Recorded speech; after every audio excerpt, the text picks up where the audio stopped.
The day I got fired, I went home to my grandma's and learned how to play gin rummy. Meanwhile, my entire family was tearing the city apart looking for me. Why? Because my sister, the family's golden child and a so-called genius jewelry designer, hadn't been able to sketch a single decent design since I'd left. In my last life, it all came crashing down at the National Jewelry Design Competition. Somehow, my sister, Sophie, always managed to debut designs that were identical to mine just a heartbeat before I could. Everyone assumed I was the copycat. My own family stood up and testified against me. The company I worked for, citing moral turpitude and damage to their reputation, fired me on the spot and slapped me with a lawsuit for a staggering amount in damages. My family, seeing me as nothing but a liability, threw me out. Crushed by the weight of it all, the public shaming, the loss of my family, I fell into a deep depression. I was killed in a hit and run, struck by a car driven by one of my sister's obsessed fans. Even as my consciousness faded, the question haunted me. How did Sophie always know? How did she always manage to create my exact designs just one step ahead of me? Then, I opened my eyes.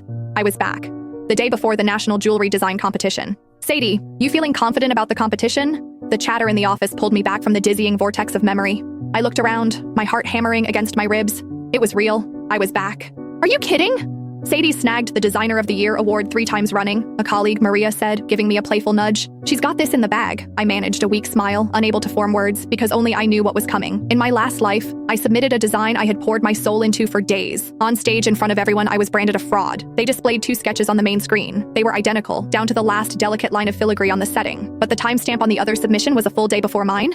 And the artist? My dear sister, Sophie Walker. She stood in the audience, her eyes wide and red-rimmed, staring at me with a look of shattered betrayal. She brought a microphone to her lips, her voice trembling as it echoed through the auditorium.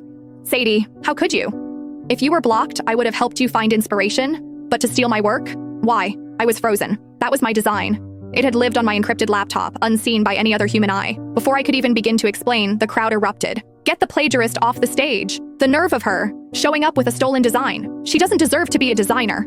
Fraud. I grabbed a microphone to defend myself, but my voice was drowned out by the jeers. A few scattered voices of support were quickly silenced when my own parents took the stage. They held up photos of Sophie, supposedly working through the night at her drafting table at home. They spoke of their profound regret, of how they were ashamed to have a daughter like me, and announced their intention to sever all ties. After that, it was over. No one believed me. Security escorted me out of the building. The moment I turned on my phone, it was a firestorm of hatred. Back at my apartment, I checked my laptop. No viruses, no spyware, no remote access logs. The computer and my physical sketchbooks had been with me at all times. There was no conceivable way the design could have leaked, but Sophie's was identical. Every idea, every spark of inspiration, every line I drew, it was all mine. I could not have copied her. It was impossible. Hey, Sadie, Maria's voice cut through my thoughts again. I heard your sister is competing this year too. Any friendly family rivalry? Who do you think will take home the top prize? Not long after I'd started at this firm, Sophie, by some mysterious coincidence, had gotten hired too. The mention of her name sent a jolt of pure terror through me. My fists clenched so tightly my nails dug into my... Enjoyed this story? Click the link in my bio for more exclusive content.